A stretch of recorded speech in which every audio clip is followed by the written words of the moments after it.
That's better, isn't it? G'day, legends.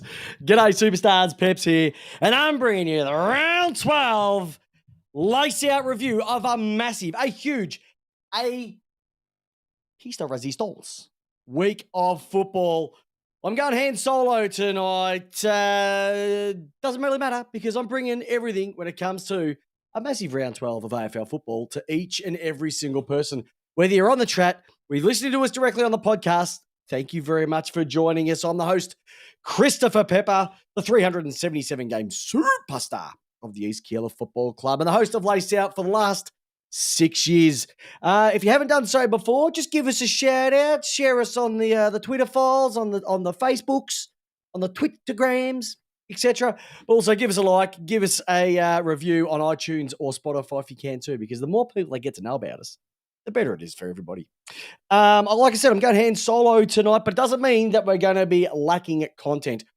All the big facets of the show will be here. We'll be spinning some magnets. We'll be bringing a lot of cash because someone got a lot of cash today. We need to go through that. We go through each of the games. We'll talk about what's going on. The chat will be going absolutely banana. And if you have a question for me, drop it in the show notes or drop it in the Facebook page because we have got so much to get through. It's going to be a bumper and it's time to get straight into it. So the first thing, as we're always going to do, is we're going to get straight into the ladder. And if you have a look after round 12 of the AFL ladder, Collingwood, 44 points, one loss for the year, sitting at a percentage of 138.4. Bit of a percentage booster against West Coast on the weekend. It was actually a tighter game than most people would have thought, especially running through that third quarter, but they did stretch away in the back end. So they've got the best points and percentage of anyone running around in the league at the moment, and that is why they are going to be the premiership favourites in my eyes. Port Adelaide, what a first quarter. We'll get into that a little bit later on. You've got the D's and Brisbane on 32 points, taking into account that Brisbane did have the bye. So Melbourne have caught a game up, but they'll be able to make that back in a couple of weeks. St Kilda, Essendon, and Western Bulldogs all on 28 points. You would say that one or two of those teams have to drop out for either Adelaide, Fremantle, or Gold Coast to jump in. I don't think Essendon will with the run that they've got. They're going to be playing finals for the first time in many, many years. Geelong Cats, a beautiful surprise win over the Western Bulldogs at the Kennel. So they're slotting themselves in just on percentage of 118.9. Adelaide, Fremantle, and Gold Coast all on 24 points as well, but percentage is letting them down at the moment. And then I would say it starts to get a little bit thin. Sydney Swans on 20, Richmond, Carlton on 18, GWS on 16, Hawthorn, forget about them on 12. North, a better showing this week as well on 8 points. And the Wet Toast Eagles showed a bit of spirit, but are sitting at the bottom, 4 points and 54%. I'd have to say it's going to be a season almost as worse as theirs from last year or from when Melbourne back in 2012, 2013, those very, very lean years as well too. So we have a look at the 8. Unless Adelaide can win outside of Adelaide, they're not going to make it. Fremantle have had a great run. They've had the week off as well too, so they're going to be fresh. Hopefully they're going to have a nice run home. They've got the potential to make it. But I love what Gold Coast have done over the last couple of weeks. Now, they've got a testing game coming up. They've got this week off. The week after is going to be a very testing game. And if they get over Carlton, they could be looking towards their first final series. And I'll tell you what, I would be absolutely pumped if that happened. Great to see the superstar himself. Lee Ali has joined us on the chat tonight. We know him as Fang. We know him as the Whistler. He's an absolute superstar, and he's joined me live on the chat tonight. So good to have you here, Fang, and hello to all the listeners joining me live. All right. Time for some magnets, everybody. Let's go start spinning some magnets. And I want to start with the drag tonight. I normally start off with the good stuff, but I want to start off with the baddies because there's a couple that I'm throwing in there as well. And one of them is my old mate, my old co-host with the most. Over to you, Ron. Haley off, Ellingworth on. Bloody weak as piss. Okay, let's have a look at this. Now, Jamie Wallace, he was the co-host and still is the co-host with the most when he can make it. And if there's one thing that has been going throughout the years on Lace Out is Jamie Wallace's sheer hatred, his detest, his disgust for Ken Hinckley. And yet, after a club record 9th win in a row, he still wants Ken to be dumped as coach. I don't know what you want from him, mate. You know, there's no tarps on the seats anymore, J-Dog. All right, you're playing some great football. You've still got a bucket load of players out.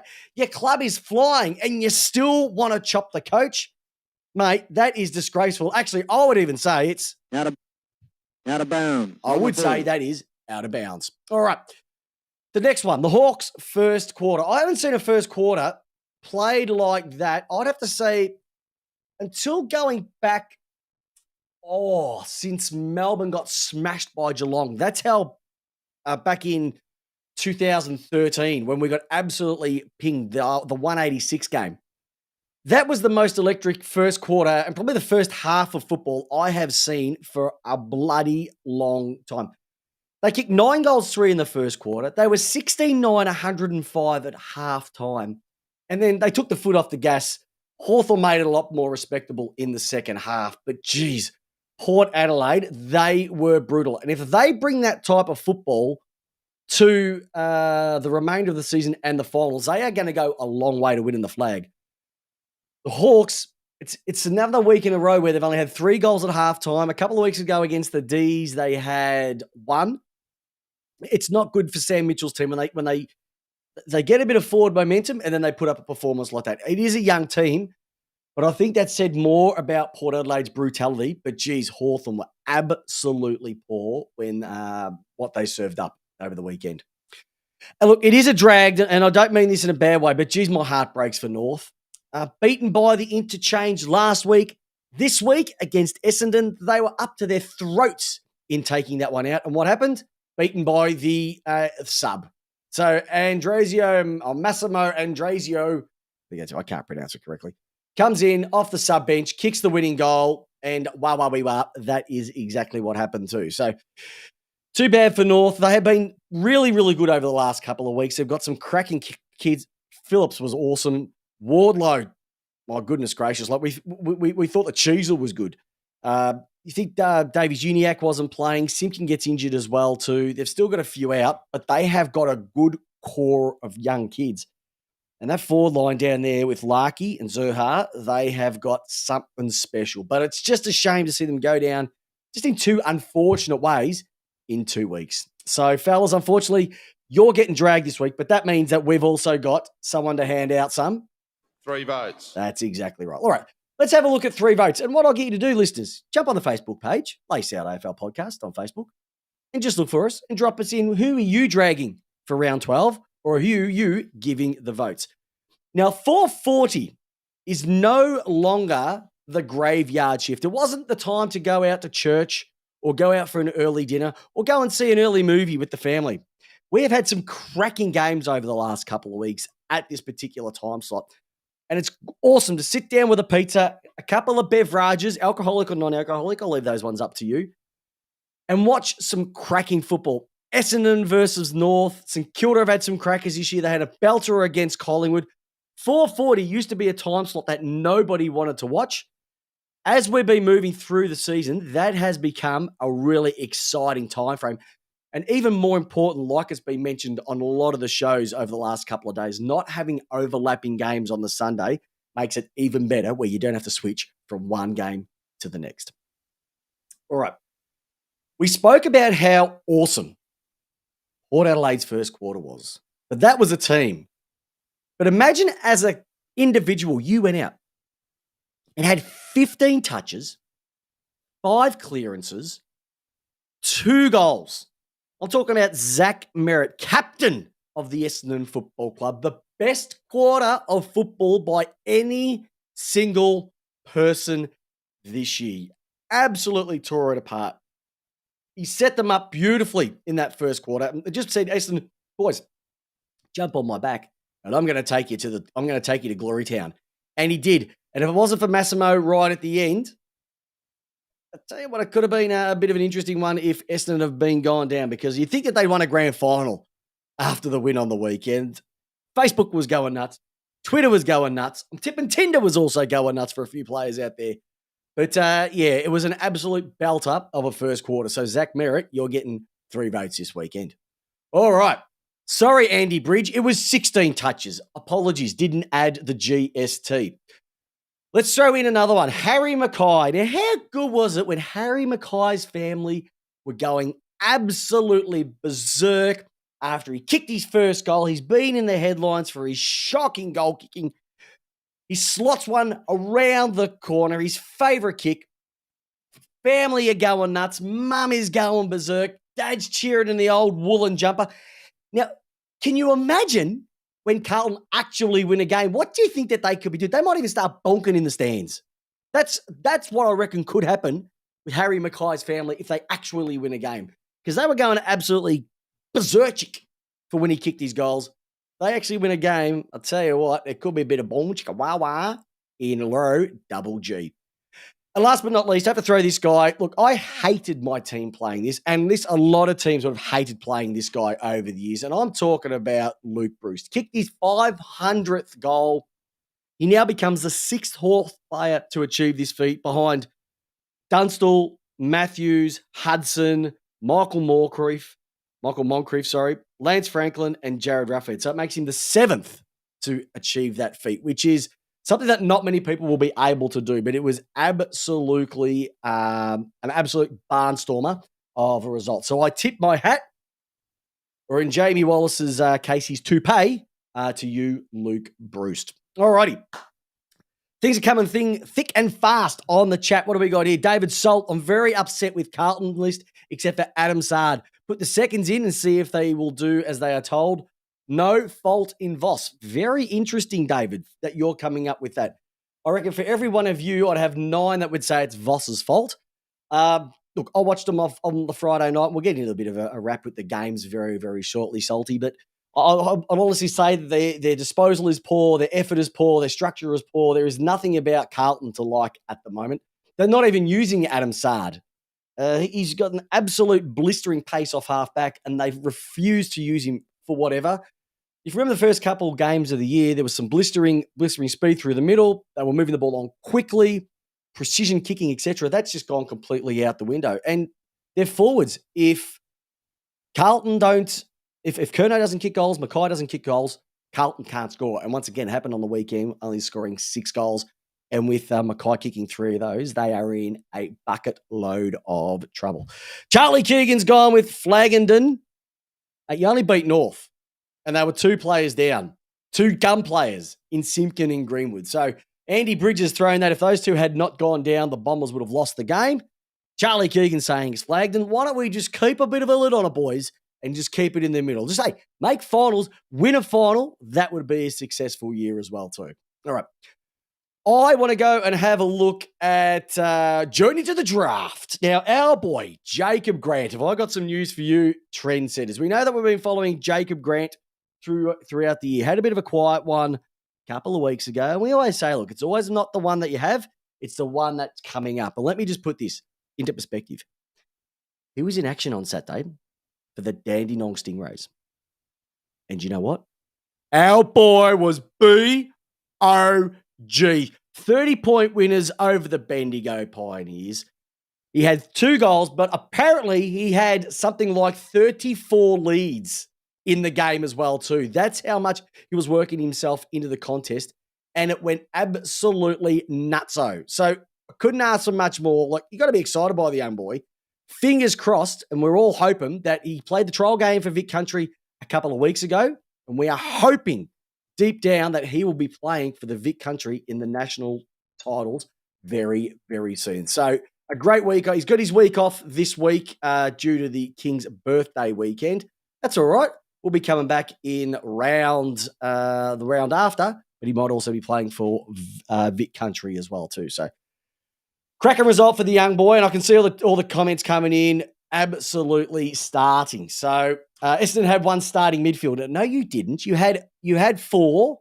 You had a ruckman and 3 people in the middle. Charlie Keegan, just like North Melbourne. So don't bring me with that sort of stuff as well too. You had the same amount of players in as well too. But look, Essendon, bad kicking. North came back. What an absolute run of goals. And it was an absolute cracker of the last quarter as well too. So if you can get a chance, watch that last quarter of football as well too.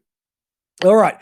It's time to announce this week's Rising Star. And I can tell you now, I'm walking a little bit taller this week because finally the big guy, the one that we love, you know who we're talking about. We're talking about the Jacob van Rooyen is the round 12 AFL Rising Star and has probably been recognised not for just one game, but he's put in some pretty good performances over pretty much since he debuted. 194 centimetre key forward, had 16 disposals, 7 contested, at 87.5% efficiency, took a game-high 7 marks, 2 of those contested, kicked a goal in our gritty and not very exciting win over Carlton on Friday night. He had 1 goal assist and also had 6 score improvements. I'll say it now, he is the future for the Melbourne forward line. They need another body down there. I don't think it's going to be Petty. They've got this young bloke, Jefferson, sitting in the twos. He's not going to be ready for another season. He needs at least another preseason under him as well too. But it was great to see the Roo loves a contest, loves moving up the ground, loves the club. He's there for another 3 years at least, and we're really excited to have him out there. So, Jacob van Rooyen, congratulations, because you are this week's round 12 Rising Star nominee. All right, what's coming through on the chat as well too? The D's are looking good. Carlton are woeful. Essendon, interestingly enough, okay, a little bit coming through. Buddy plays game 350 this week. Good luck to him. Lots of things happening. We'll get into that very, very shortly. Well, I reckon this is the bit of the show that everybody loves to hear. You know the music, you know when it kicks in, and if you haven't got your bling bling and your pants down around your ankles right now, get ready, ladies and gentlemen, boys and girls, because it's time for a bit of this. Here comes the money. Here we go. Money talk. Here comes the money. Money, money, money. Dollar, dollar. Dollar, dollar. Dollar bills. Well, let's just say, ladies and gentlemen, has there been a bigger announcement this week bigger announcement today with the announcement of a certain Sydney Swans player pulling in a massive, and I'm talking about huge, contract. Like, this is one that we don't hear all that often, but we're talking about Nick Blakey, everybody. So Nick Blakey is committed. Nick Blakey, the Lizard, as he's otherwise known, has committed. Now, I'll put this in perspective. We're in 2023. He is committed to the Swans until the end of 2031. Now, Clayton Oliver went to 2030. We thought that was extreme for the length of time that would be. But the Swans have come out and said, you know what? Blakey, he is an absolute gun. He's only 23 years of age, so it's going to get him to the age of 30. I don't mind that one. Now, Andy Bridges come out and says, what is it with Sydney and these ridiculously stupid deals? Well, there's only really 2 main deals that I can think of that have happened with Sydney. One of them was Lance Franklin, and you can't tell me they haven't got their money worth with him. And Nick Blakey, who's going to go close to winning their best and fairest this year, 23 years of age. So when he finishes up, he's going to be 30 towards the end of his career. I have no issue with that. I have no issue with someone that you can see a future in, somebody who wants to be there and has embraced the club's culture. It's when you get players that are coming in 25, 26, and then you're giving those fivers. They're the ones that are a little bit strange, because usually between 29 to 30 is where things may start to happen, and then you might actually lose out a year or 2 off that. But for him to take 6 years, I think the Swans have got an absolute ripper. They're going to have bucket loads of money in their draft, their cap for 2024 onwards. Who's the next big fish that you think is going to be pulled out of anywhere and going up to Sydney? There's a couple floating around. I'll get into that very, very shortly. But if you like space movies and you like astronauts, Apparently, he's the guy that might be moving up to Sydney.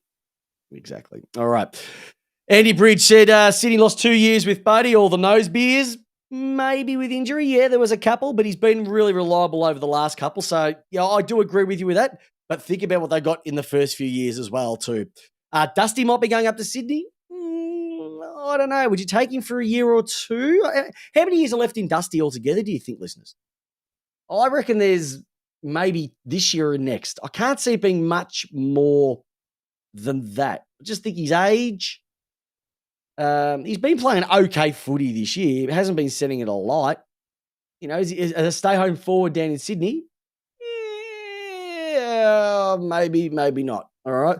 Apparently, Charlie Keegan's also said that they're making Narcos Australia based on Buddy. I'm not going to go near that one. I'm leaving that one to you, boys. Apparently, you two are the experts on the nose beers, so I'm going to leave you that one all by itself as well. Hey, let's have a look at some trade news and a couple of things that have popped up when it comes to contract as well too.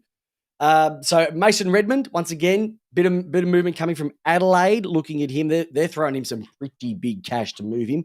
He was pretty good on the weekend again, Mason Redmond. Would you say he'd be leading your best and fairest this year?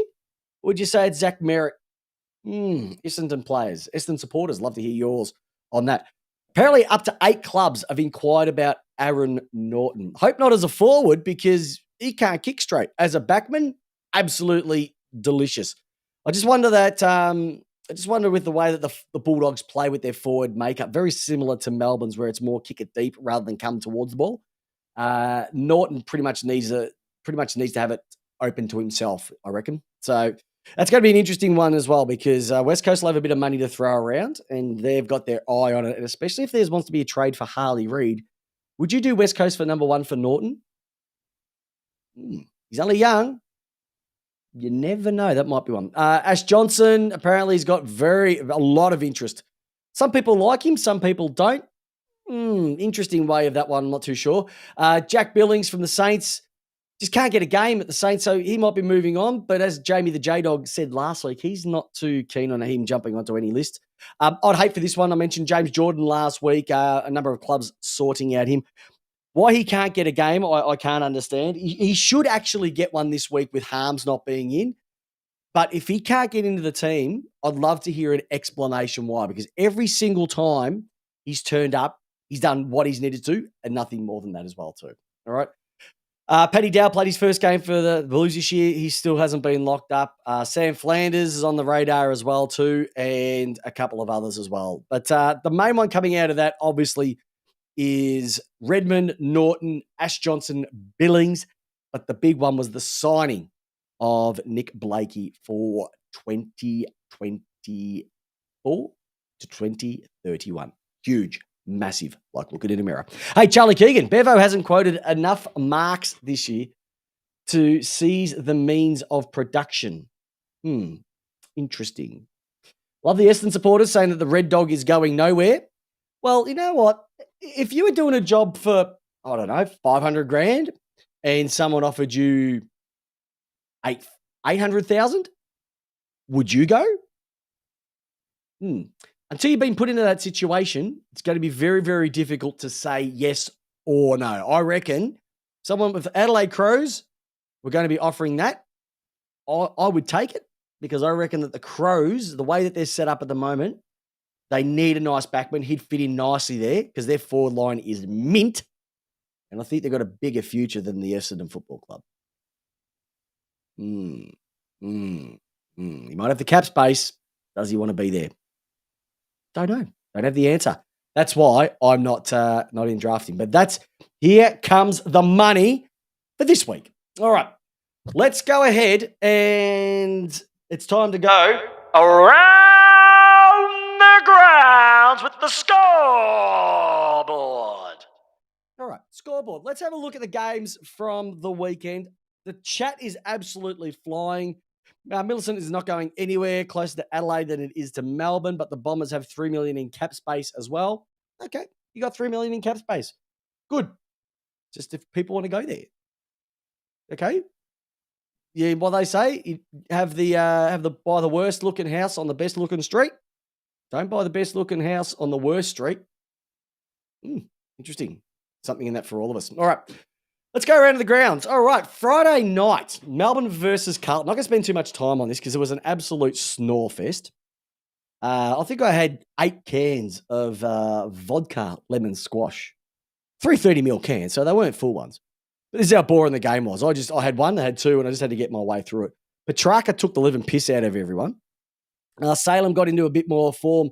The backline worked a lot better with Tomlinson going down there. That freed up Lever, freed up May. May held Curnow to absolutely nothing.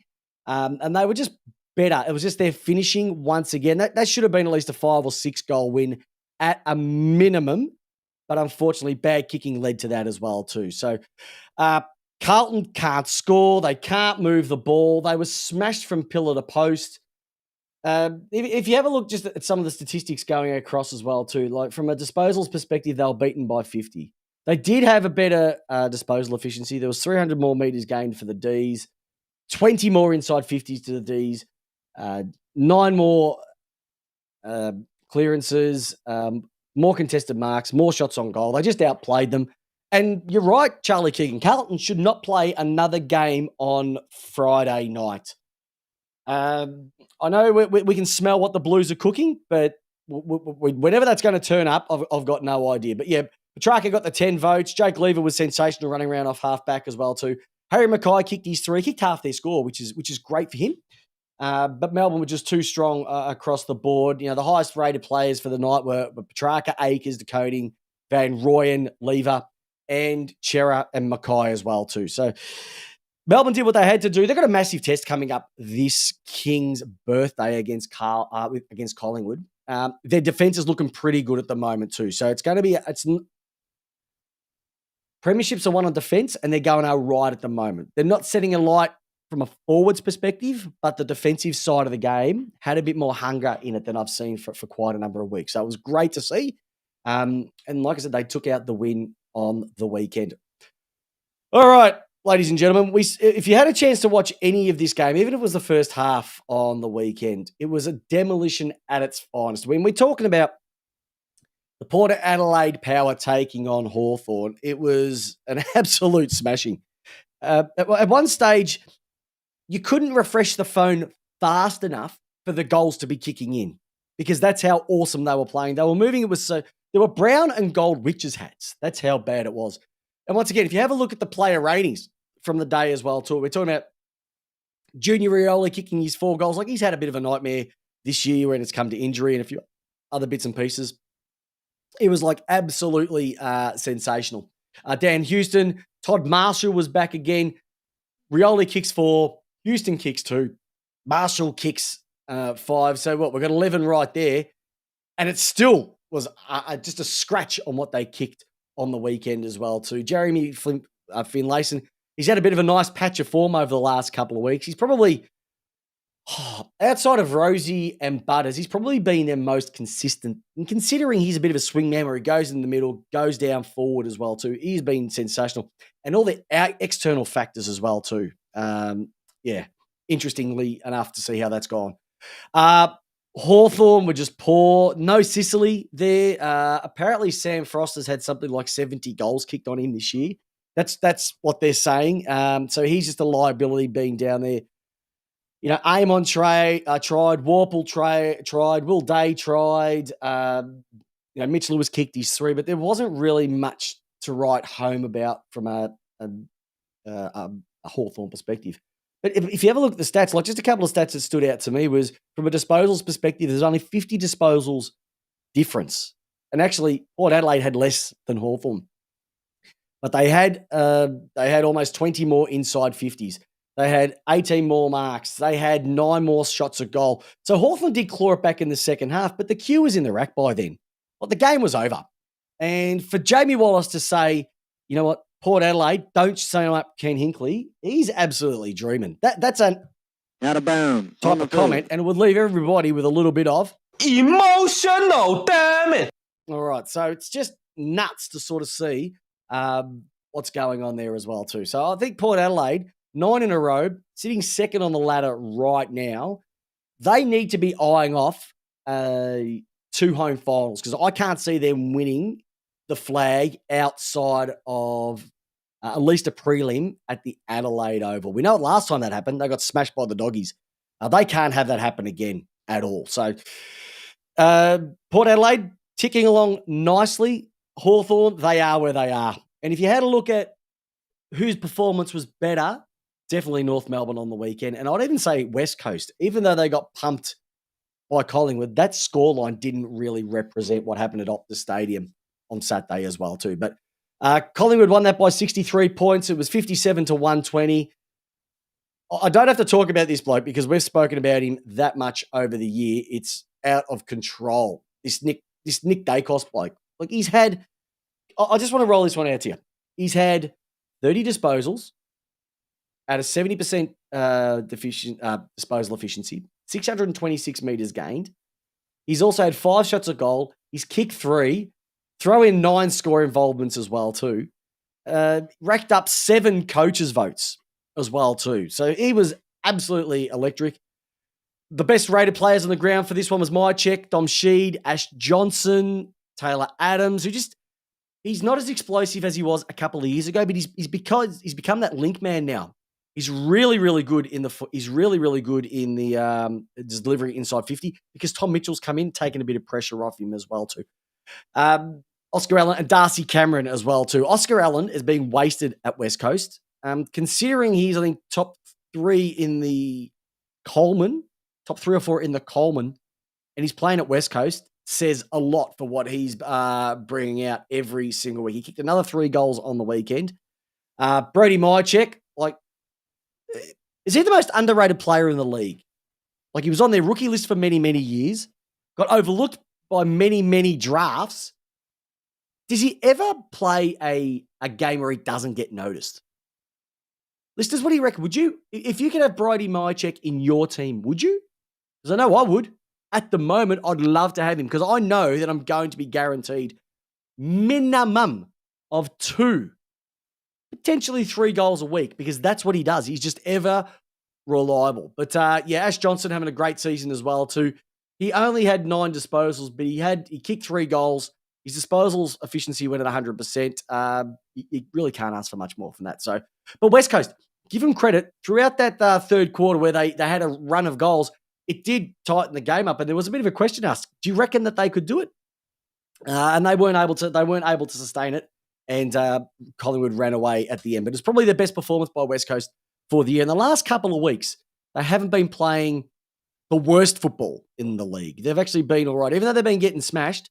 They've been having a bit of a decent crack. They seem to have a few of the chains have been released off them as well too. So West Coast, play the kids, get rid of your older ones. And just get some wheels into them as well too. All right, now Elliot Yeo probably played his best game for 2 or 3 years on the weekend as well too.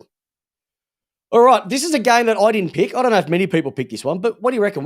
Western Bulldogs versus Geelong. I thought this was the Western Bulldogs game to literally lose. I couldn't see Geelong winning them, especially away from GMHBA Stadium. But they've come out. They've won this one by 18. They've won this by 22 points. Sorry.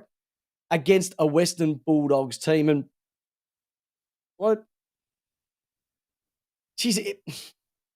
Where are the Western Bulldogs sitting at the moment? Like, for the Bulldog supporters out there, give me some sort of help. People on the chat, give me a bit of advice. What's wrong with the Bulldogs? Is it a coaching thing? Is it if the midfield don't fire? Is it because the backline have been pretty good this year? Liam Jones, you'd almost be saying, he's had a year out of the game, come straight back in. He shored up their defense massively. But it's almost like the disposal efficiency for the Western Bulldogs, like it was, a percent lower. They just spray their ball. Like they from an inside 50s perspective, they had 51 inside 50s to Geelong's 47. But they got absolutely pantsed. And if you get some footage, if you have a look at On the Couch tonight or have a look at First Crack on Sunday night, have a look at the way that they were bringing the ball inside the 50. They were bombing it in, not hitting up short leads, not hitting targets. And they showed something like Ryan Myers and Bailey Smith. They've had virtually the same amount of inside 50s kicks. And Mize is going at 50% of all his kicks that go inside 50 hit a target. Bailey Smith had 2%. So it's like one or two out of his kicks for the entire year have hit a target going inside 50. That's not going to win you any games of football. And so I don't think the doggies do enough with the ball when they get it. Yeah, they get a lot of it.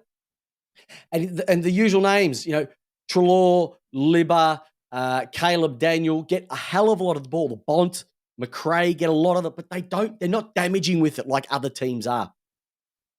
In terms of the coaches' votes, Tom Stewart, has he been the best genuine backman to play the game in the last 5 years? Geelong supporters? Listeners? What do you reckon? Consistently, has he been the best backman to play over the last 5 years? I'd say pretty much yes. I'd might throw Stephen May in there, and I'd probably throw in Harris Andrews as well. But I think Andrews had a bit of a lull season last year. But those guys have played the best fullback, best football as backman for quite a long time. Probably the best backman since Rance, I'd go to say. That is how well he's been playing. But he got the 10 votes on the weekend. He was just everything. He was stopping. He was like a lollipop lady, just stopping the cars, just anything that came his way, stop, go back the other way. Stop, go back the other way. And he dominated the game across the board. Tim English was awesome as well too. He would be your All-Australian ruckman. Jared Witts would be up there with him as well too. But I can't see any of those two. I know the Essendon people will come out and say, Draper, what about Draper? Nah, they're a little bit behind Witts. And Witts in English at the moment as well too. Okay. Darcy Moore, yeah, good one. Good one. Darcy Moore, best backman. I think he has. I think Moore's really stepped up this year. And I think he was pretty good last year. But remember, they tried him as a forward for a little while as well too, where Stewart's predominantly been that backman. So I think just he has been sensational. But Daniel was the highest rated player on the field, followed by Stewart, Tim English, Adam Treloar as well too, 31 disposals at 83%, but he only got 248 metres. So there's a lot of handballs in that. And once again, like I was talking about a moment ago, if you have a look at the players and their disposals for the Western Bulldogs, Libba had 30, but only 332 metres. Cody Waitman had 13, but he only went 213. So a lot of these players, they're getting a bit of the ball, but they're just using their hands too much because that's the way the Western Bulldogs like to play. Geelong, absolutely sensational. One bloke I've given a hell of a lot of stick over the last 3 years. I will say one thing.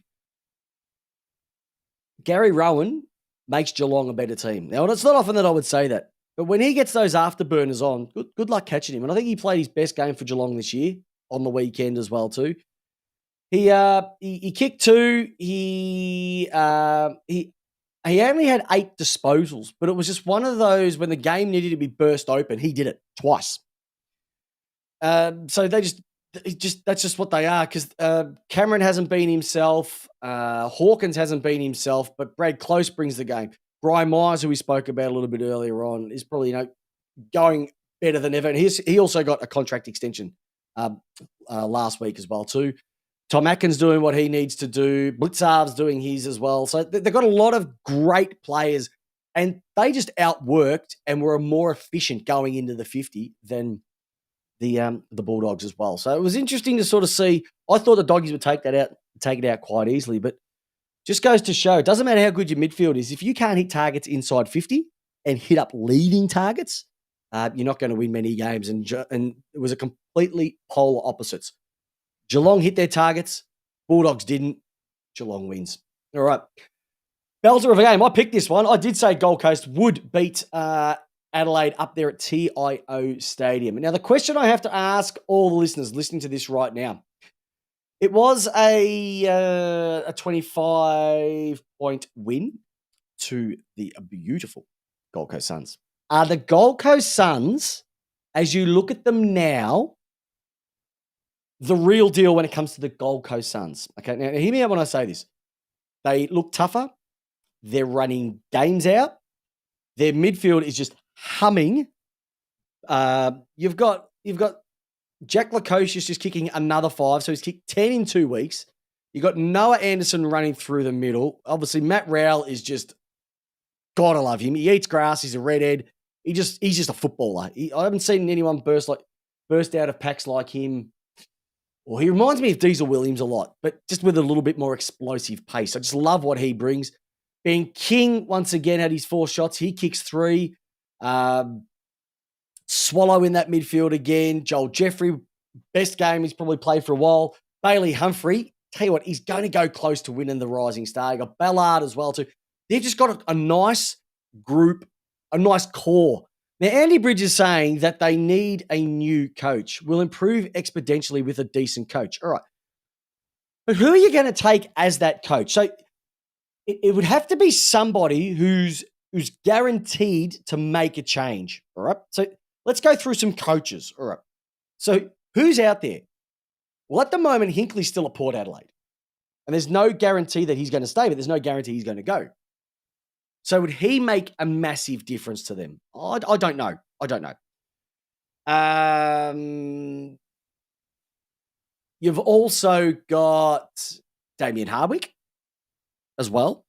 Now, I reckon he's the only one. If I was to send anybody up to Gold Coast, it'd be Damien Hardwick. I wouldn't go a new coach. I wouldn't go a rookie coach. You'd have to have someone with some runs on the board. I don't think Liam Cameron is the type for that group. I think Damien Hardwick would be perfect. But then, are you guaranteed to get more out of Damien Hardwick than you would with Stewie Dew? Does Stewie Dew just need some more experienced assistant coaches? Because as we know, the senior coach is only, he says the way it's going to be played, etc. But the players spend most time with the assistants. So do they need maybe more assistant coaches, experienced assistant coaches to take those kids to the next level? Maybe that's what they need. Because at the moment, a lot of those players are signing up to stay at the Gold Coast because of Stewie Dew. King has signed up. Lukosius has signed up. Anderson's signed up. Ben King has signed up. Rowell signed up. All right? So a lot of these, Ballard, Bailey Humphrey, all these kids want to play for Stewie Dew. And I reckon if you ripped him out right now, it would not be the best decision to make. So I think there's definitely something there. Did the AFL invest some more coin? I don't think so. I reckon the way that the AFL could do it is just put the soft cap back to where it was pre-COVID. If they do that, clubs are going to be able to afford more assistance, and that's where they can invest it. They don't need to invest more in terms of salary cap or anything on those lines because they've got that core now. They're not having as many people moving and shaking. And also, apparently with the 2 that went out last year, which was Bose and the other one who went to Geelong as well too, it also freed up a bit of their salary cap. So the salary cap is in a really good spot where they can attract people now and good quality ones as well too. So they're in a good spot. But for Adelaide, just another example where they can't win away from home. Like Darcy Fogarty, he kicked his 3. Brody Smith, was great on ball as well too. But outside of that, they just got beaten by a team that wanted to go harder, faster, longer. Everything that we all we want to be in life. They hunted them out. They love playing up. The conditions, I reckon, will be tough for either of those 2 teams. I know the Suns aren't playing this week. We'll have a look at Adelaide very shortly. If Adelaide are playing this week, put them down for a loss. Because coming out of Darwin, I know from a team that played up there for many, many years, the week after, you're very, very sluggish. And so Adelaide still have a lot to like, but that big question mark of can they win outside of Adelaide? We're not too sure. All right. Last couple of games for the weekend before we wrap up the scoreboard is 2 absolute corkers. And if you have a chance to watch these last quarters of football, it was awesome. We're talking about the Giants versus Richmond. Richmond finally get a win over a goal, if that makes sense, because they've been getting slaughtered by under a goal for so long. I think it was the first one since 2021 where they've won by over or under 10 points as well too. Toby Nankervis, it just goes to show that they say that ruckmen are overrated. They're not overrated. If you've got a good ruckman, they make a massive difference. And the highest rated person on the weekend was Toby Nankervis as well too. So he had 18 disposals, 2 contested marks, bucket loads of hit outs as well too. And he was just around the ground doing everything he needed to do. Callum Ward is having a bit of a purple patch as well too for the GWS. But Kieran Briggs, Ward, Toby Green, I don't have to talk about how much I love Toby Green. He kicked another 3 on the weekend. Pyramid, Toby Bedford, he kicked 1 on the weekend. And the move from Melbourne to GWS has worked out really nice for him, and also for Melbourne with the trade pick as well too. Jack Rewalt, look, every time we say that this guy is going to finish up, comes out and does something awesome again.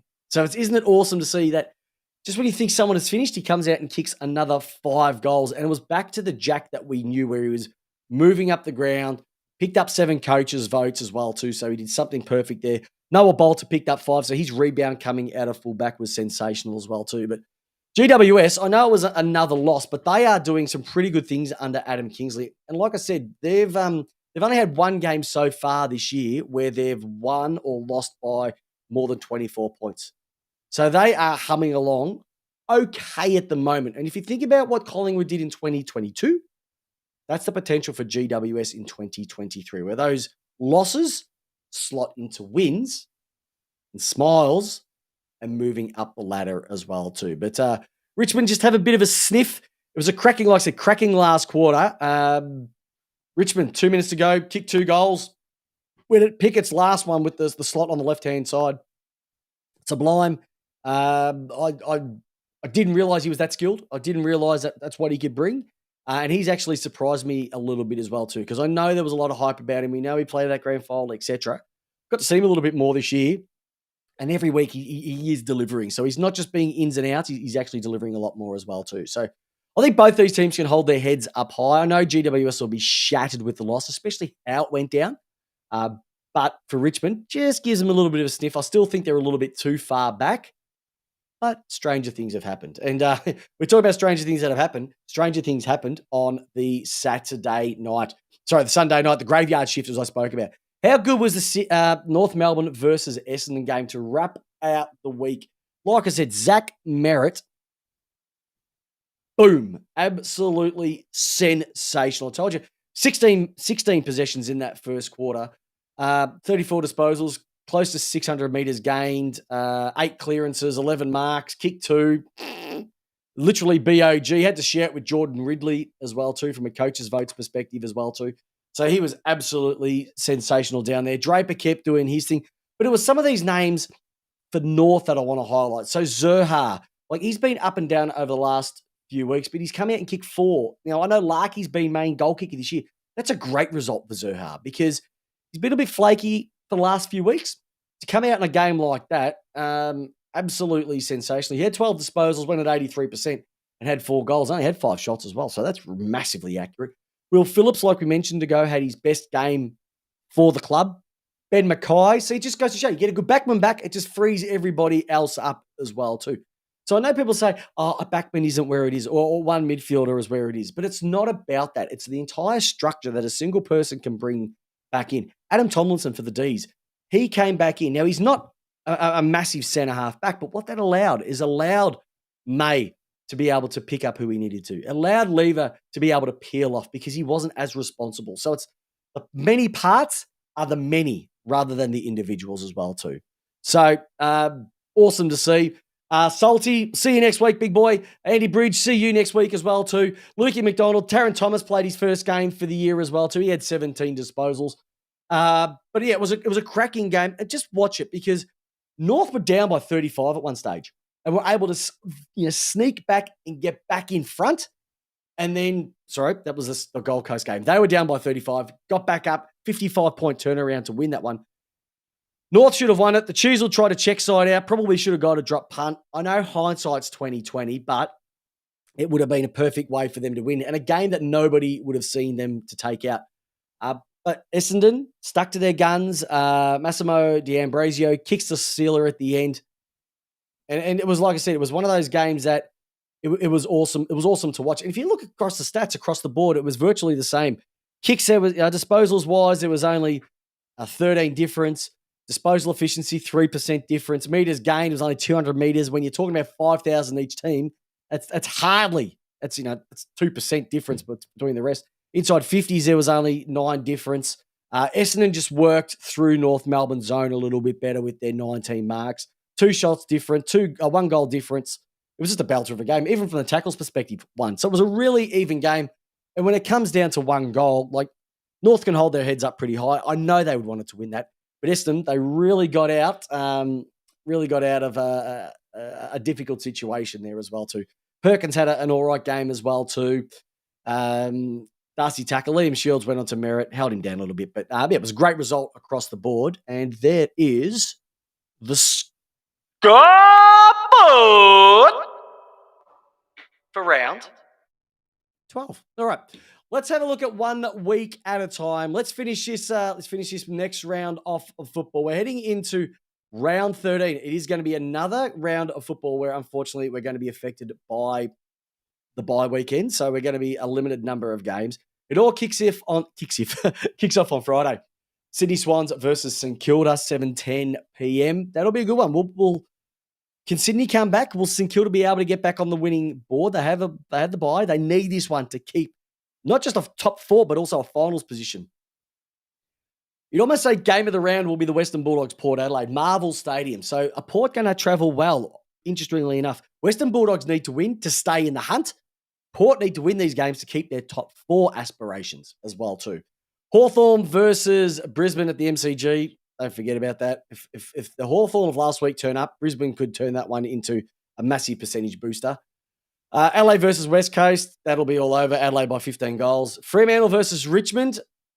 That's going to be an interesting one. Fremantle are sitting outside the final 8 at the moment. Richmond would have a big sniff after the weekend last week. And Fremantle had the bye as well too. So they'll be fresh. So it's going to be a long road trip for Richmond for a team that's fresh. I reckon Fremantle will do that quite easily. North versus GWS. I reckon North are a massive chance for that.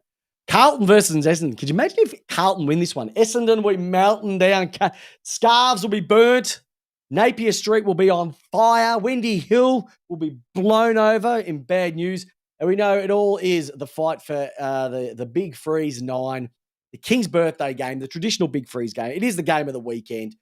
It is Melbourne. It is Collingwood.